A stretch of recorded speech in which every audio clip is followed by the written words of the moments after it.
Let me tell you about Zara Kathleen, though honestly most folks just called her that refugee problem. And believe me, after bouncing between 17 different species across 43 worlds, she was starting to think that was her actual name. Right now she was crammed into cargo hold C of the Vrexian freighter profitable venture, which was about as comfortable as it sounds. The Vrexians had the personality of wet cardboard and the hospitality to match. Captain Grex had made it crystal clear that she was cargo, not a passenger, and cargo didn't get seats, meals, or basic dignity. At least the boxes don't complain, Grex had said when loading her aboard. Zara had wanted to point out that the boxes also didn't pay passage fees, but sarcasm and survival rarely mixed well in her experience. The thing about being the last of your species is that it makes you everybody's problem and nobody's responsibility. The Kathleen had been wiped out when their sun decided to go supernova ahead of schedule. Typical. Even their star couldn't stick to a timeline. Zara had been off-world, studying xenobiology at a research station, when she became the sole survivor of an entire civilization. Lucky her. Lucky her. Since then, she'd been passed around the galaxy like a fruitcake nobody wanted but felt too guilty to throw away. The academic Zilthians had kept her for 6 months before deciding she was emotionally disruptive to their scholarly pursuits. Apparently, grief wasn't intellectually stimulating enough. The warrior Kragans had lasted 3 weeks before concluding she was insufficiently aggressive for a proper warrior culture. She'd tried to explain that her people had been pacifist scholars, but the Kragans seemed to think pacifism was a curable disease. The list went on. The ethereal commune had found her too corporeal. The hive mind collective had rejected her for excessive individuality. The crystal beings of Zarth had simply stated she was too squishy, which was probably the most honest rejection she'd received. Station 13, dead ahead, announced Grex over the intercom. Dumping cargo in 30 minutes.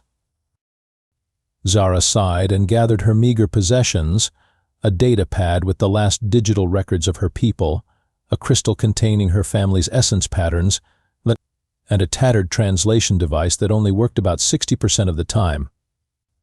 Everything else she'd owned had been lost in transit or accidentally recycled or consumed by space moths or whatever excuse the current species felt like using. Station 13 loomed ahead through the porthole, looking like a rusty tin can that someone had kicked around the galaxy a few times. It was one of those bureaucratic waypoints where unwanted beings got shuffled around like paperwork. Perfect. Yeah.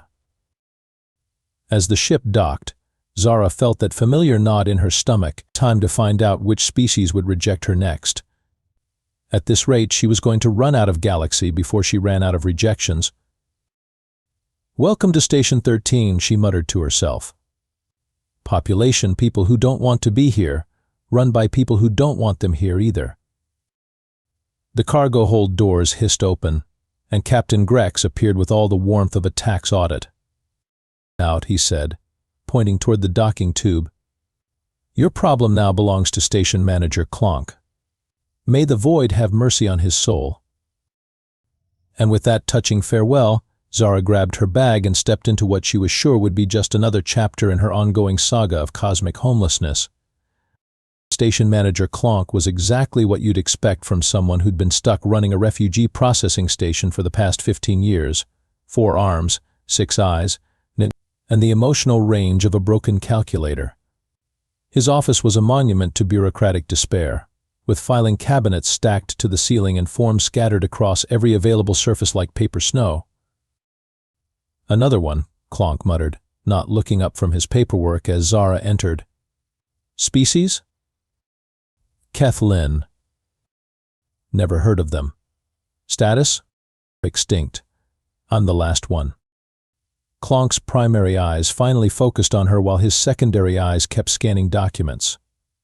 "Oh, wonderful. Another sole survivor. Do you have any idea how much paperwork that generates?" Zara had learned not to expect sympathy, but Clonk's casual annoyance still stung. "Sorry my entire species died just to inconvenience your filing system." "Don't get sarcastic with me, young lady." I've processed 3,000 refugees this cycle, and every single one of them thinks they're special. He grabbed a tablet with one arm while simultaneously stamping forms with another and filing papers with his third. His fourth arm gestured vaguely at a chair that had seen better decades. Sit. Let's see who's willing to take you. The next hour was a masterclass in galactic rejection. Clonk worked his way through his contact list with all the enthusiasm of someone reading tax code. First call went to the Aquatic Confederation. To terrestrial, came the verdict after a brief consultation. The silicon-based hegemony was next. Carbon-based life forms clash with our aesthetic, their representative declared sniffily. The nomadic tribes of Sector 7 took exactly 30 seconds to decide she was insufficiently nomadic. The peaceful garden worlds rejected her for having aggressive energy signatures. When Zara pointed out that her species had been pacifists, the representative explained that being the sole survivor of genocide created negative vibrational frequencies that would disturb their meditation gardens. Well, excuse me for being traumatized by genocide, Zara said. See? Clonk said, pointing a finger at her. This is exactly the attitude that makes you difficult to place. The merchant guilds found her skill set commercially non-viable. The academic consortium declared her research specialization obsolete due to species extinction. The religious orders of the Seventh Moon decided she was spiritually incompatible with their harmony protocols. By the time Clonk had worked through half his list, his frustration was reaching critical levels. His four arms were moving in increasingly agitated patterns, like an octopus having a nervous breakdown. The Machine Intelligence Collective says you're too biological.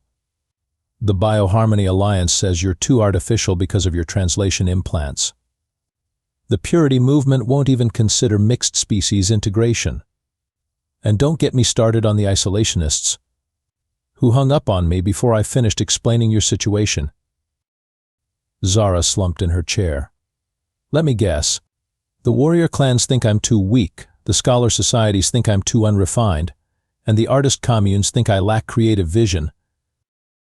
Actually, the artist communes said you have tragic aesthetic potential, but your grief would clash with their current joyful expression phase.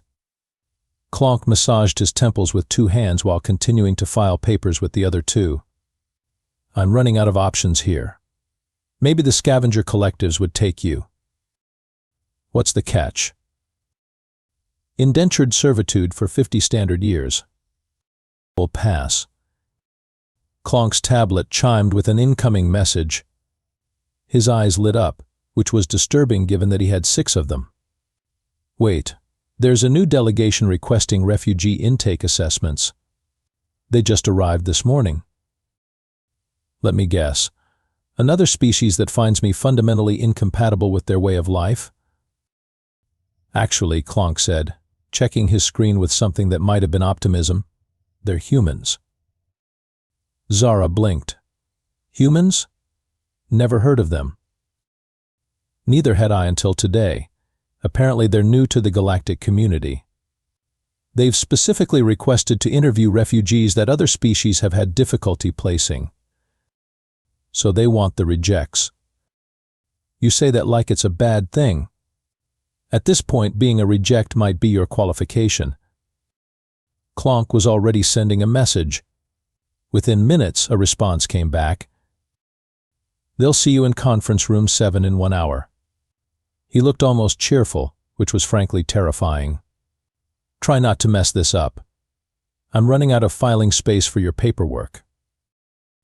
As Zara headed for the door, she couldn't help but wonder what kind of species specifically sought out the galaxy's unwanted refugees. Probably something desperate or naive. She was about to find out which. Conference Room 7 looked like every other institutional meeting space in the galaxy: beige walls, uncomfortable chairs, and the lingering smell of recycled air and broken dreams. Zara had been sitting there for exactly 3 minutes when the door slid open and her first humans walked in. The contrast was immediate.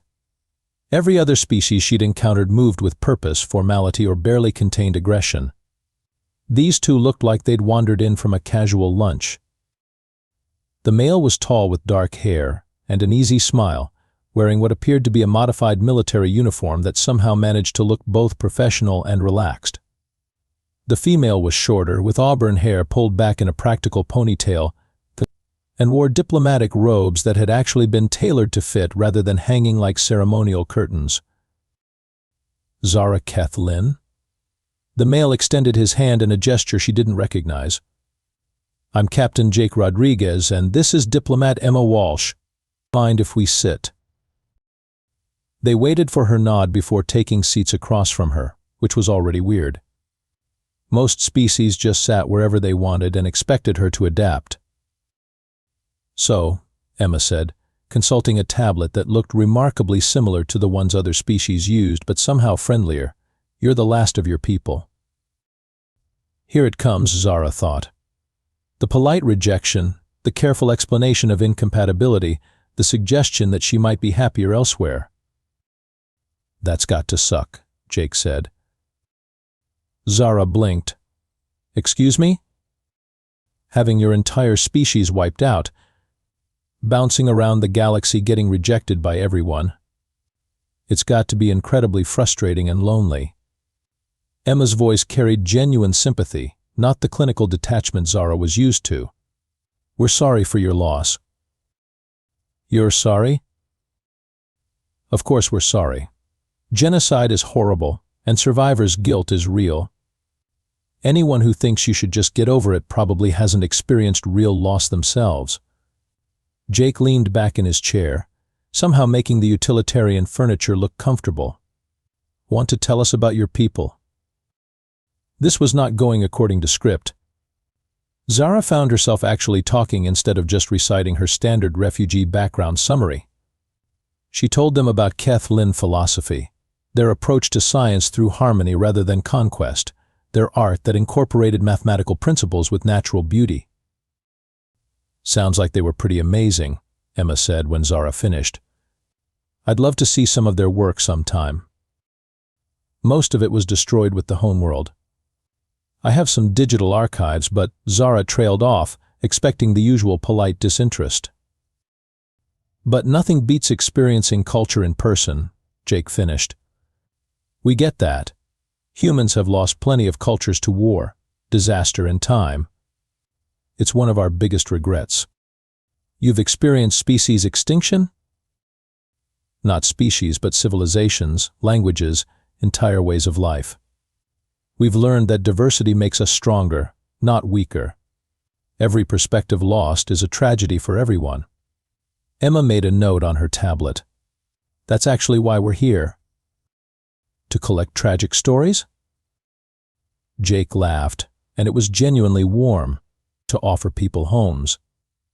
Earth has room, and we've found that refugees bring skills, perspectives, and experiences that make our communities better. Zara felt that familiar defensive wall go up. What's the catch? Catch?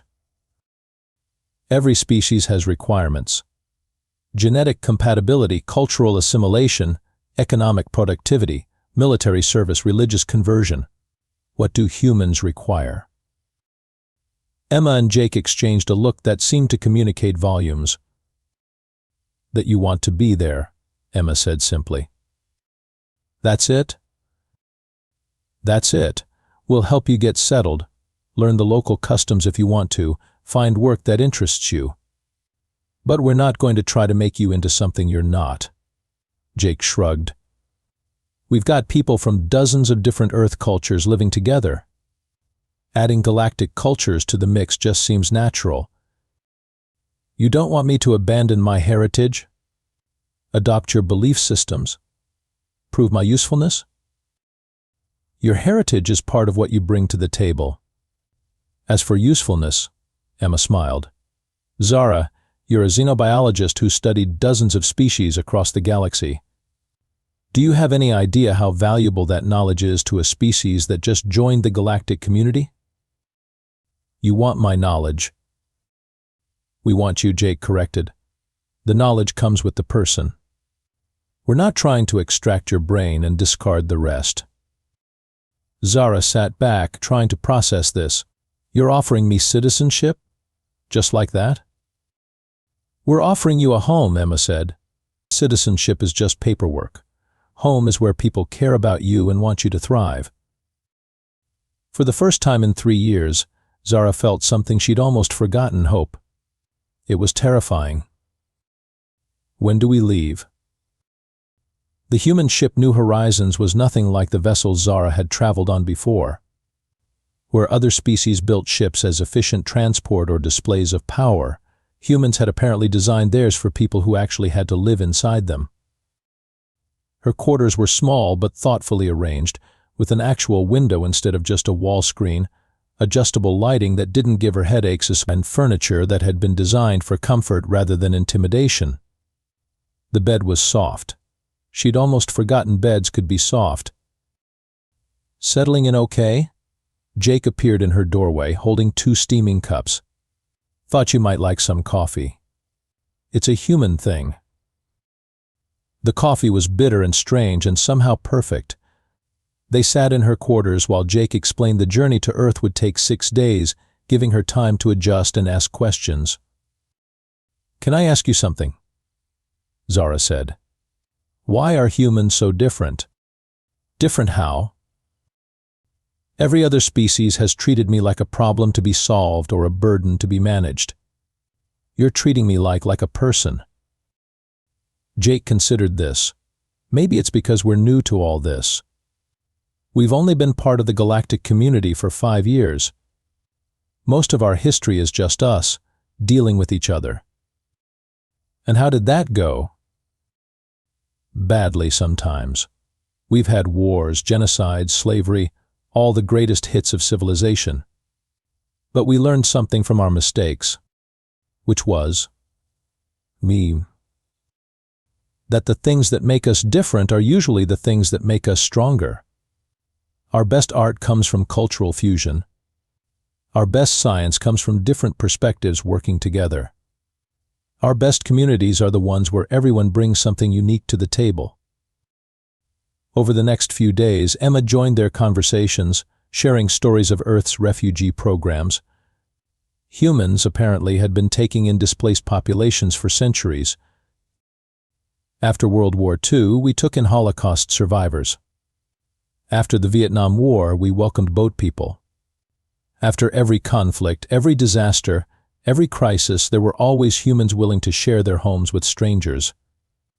Emma showed Zara pictures on her tablet, families of different ethnicities sharing meals, communities that blended traditions from across Earth.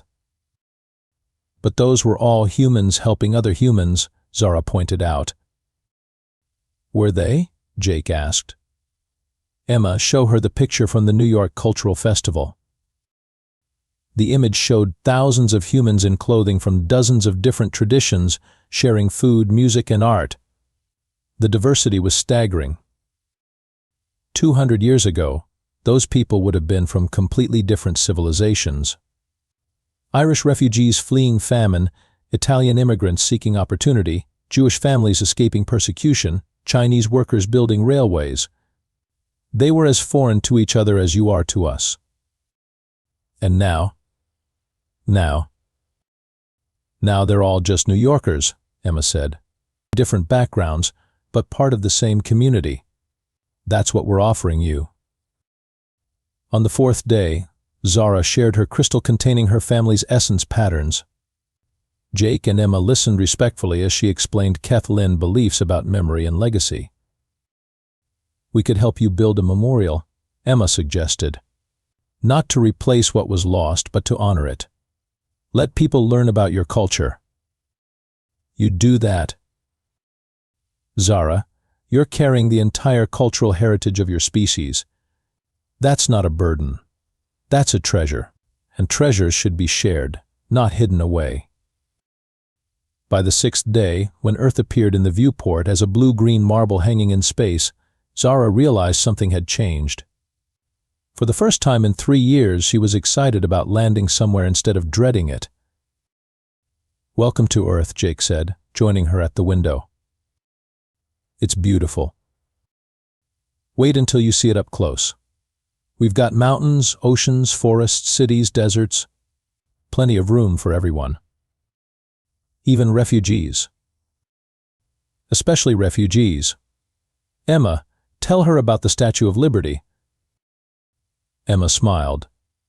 It's an old monument with an inscription that reads, "Give me your tired, your poor, your huddled masses yearning to breathe free." It's been our unofficial refugee policy for over 2 centuries. As the ship began its descent toward Earth's surface, Zara felt something she hadn't experienced since leaving the research station 3 years ago: the anticipation of coming home. The Earth Refugee Processing Center looked nothing like Station 13. Instead of sterile bureaucratic efficiency, it resembled a cross between a welcome center and a small-town community hub. There were actual plants growing in the windows, comfortable seating areas, and the revolutionary concept of natural lighting. Director Hassan was waiting for them personally, which was already suspicious. In Zara's experience, administrators didn't greet refugees unless something was seriously wrong. Ms. Kathleen, Hassan said, stepping forward with a genuine smile. "Welcome to Earth. I'm Director Hassan. I've been looking forward to meeting you." "You have?" "Of course. We don't often get xenobiologists with your breadth of experience. The research universities are practically fighting over who gets to offer you a position first." This was not computing. They want to hire me. They want to collaborate with you. There's a difference. You're not just an employee, you're a colleague with unique expertise. Hassan gestured for them to follow him through the center. "But first, let's get you oriented." The tour that followed was a revelation. Instead of processing queues and holding areas, Hassan showed her integration facilities that looked like they'd been designed by people who actually cared about refugee well-being. There were language learning centers, cultural orientation spaces, job placement offices, and something called a community kitchen where people from different worlds shared meals and recipes. "Is that Aquarian?" Zara pointed to a tall, crystalline being carefully stirring something in a large pot. "That's Kex. He's been here 8 months and runs the most popular cooking class. Turns out silicon-based beings have a fascinating approach to flavor chemistry." Hassan waved at Kex, who chimed back in harmonic frequencies. "He's teaching our human chefs techniques they never imagined." In the job placement center, Zara met Nara, a former Vrexian military engineer who now designs sustainable housing for human cities. Her rigid warrior training had translated perfectly to construction project management. "The humans don't care that I was bred for combat," Nara explained. "They care that I understand logistics, leadership, and problem-solving under pressure. They found ways to use my skills that I never considered." The Culture Center showcased art, music, and literature from dozens of worlds. A small section was dedicated to extinct civilizations, their memory preserved by survivors who'd found new homes on Earth. "We'd love to add a Kathleen exhibit," Hassan said carefully. "Only if you're comfortable with it. No pressure." Zara stared at the memorial displays. Other soul survivors had chosen to share their heritage rather than carry it alone. The exhibits weren't monuments to loss, but celebrations of what had been beautiful about those civilizations. "I think I'd like that," she said quietly. The residential area was the biggest surprise. Instead of standardized housing blocks, refugees were integrated into existing neighborhoods based on their preferences and needs. Aquatic species lived near the waterfront. Those who preferred high altitudes were housed in mountain communities, and social species were placed in bustling urban centers. "Where would I live?" "That depends on what you prefer. We have university communities if you want to be near research facilities, artistic districts if you're interested in cultural work, quiet suburbs if you want space to process everything you've been through." Hassan showed her a map with dozens of options marked. "It's your choice." They ended the tour at an outdoor cafe where Hassan bought her something called ice cream, which was apparently frozen sweetness designed to make people happy. It worked. "I have to ask," Zara said, savoring the cold treat. "Why are you all being so nice to me?" Hassan looked genuinely puzzled. Why wouldn't we be nice to you? Because I'm a refugee. A burden. A problem to be managed. You're a person who survived something terrible and kept going. That takes strength. Hassan gestured around them at the diverse crowd of humans and aliens sharing the space. Every person here has a story. Some fled war, some escaped oppression, some lost everything to disaster. But they're all here now, building new lives and making our communities richer. You really mean that? Zara, 3 years ago you were a xenobiologist studying at a research station. Then you became a refugee. Now you're becoming an Earth resident. Your story isn't ending, it's just starting a new chapter. As they sat in the afternoon sun, watching humans and aliens interact with casual familiarity, Zara realized something profound. She wasn't being tolerated or managed or processed. She was being welcomed. For the first time in 3 years, she felt like she might actually belong somewhere. 6 months later, Zara stood on the observation deck of the new Geneva Research Institute, looking out at the Swiss Alps while her morning coffee grew cold in her hands. The view still amazed her, all those peaks and valleys that had nothing to do with strategic positioning or resource extraction. Humans built things in beautiful places just because beauty mattered to them. Her lab was 3 floors down, where she spent her days working with a team of human xenobiologists who treated her expertise like treasure instead of curiosity. They were currently developing protocols for first contact with newly discovered species, and her experience with 43 different civilizations made her the team's secret weapon. Morning, Zara. Dr. Patricia Kim appeared beside her with her own coffee, a ritual they'd developed over the past few months. Ready for the big day? Today marked the arrival of Earth's newest refugee, a Orphan named Kelix, whose species had been decimated by a plague. Station manager Clonk had specifically requested that Earth take this case, calling them the galaxy's unofficial refugee experts. As ready as anyone can be for meeting someone who's lost everything, Zara said. You seem to have turned out okay. Zara smiled. That was the thing about humans, they had this talent for casual optimism that somehow didn't feel naive. I had good teachers.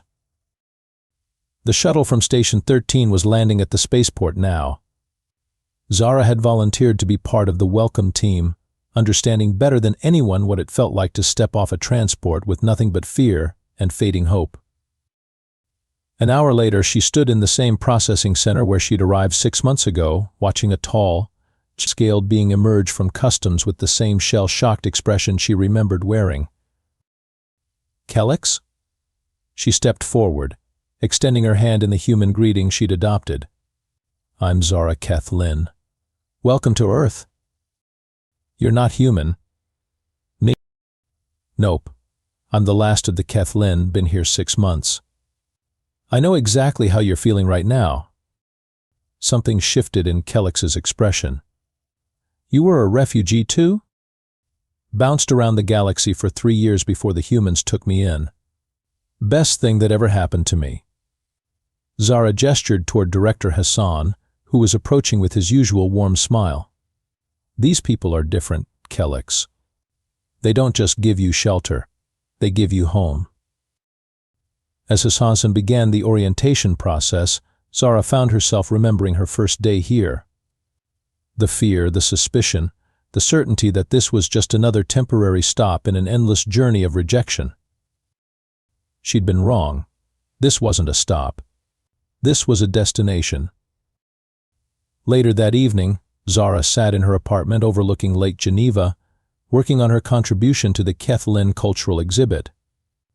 The crystal containing her family's essence pattern sat on her desk, no longer a burden of solitary memory but a gift she was preparing to share. Her tablet chimed with a message from her research team. They'd received approval for their proposal to establish Earth's first galactic cultural exchange program. Universities across human space would host alien scholars, artists, and refugees, creating a network of cross-species collaboration that would revolutionize both human and galactic civilization. Zara leaned back in her chair and looked out at the stars. Once, those points of light had represented endless wandering, an eternal search for somewhere that would accept her. Now they looked like possibilities, destinations where humans and their allies might spread this crazy idea that differences were strengths rather than problems. Her communicator buzzed with an incoming call from Captain Rodriguez, now commanding Earth's expanding refugee fleet. "Hey Zara, we've got another pickup request from Station 13. 3 more species nobody else wants. You up for another welcome committee?" "Always," she said without hesitation. As she ended the call, Zara realized that somewhere in the past 6 months, she'd stopped thinking of herself as the last Kathleen.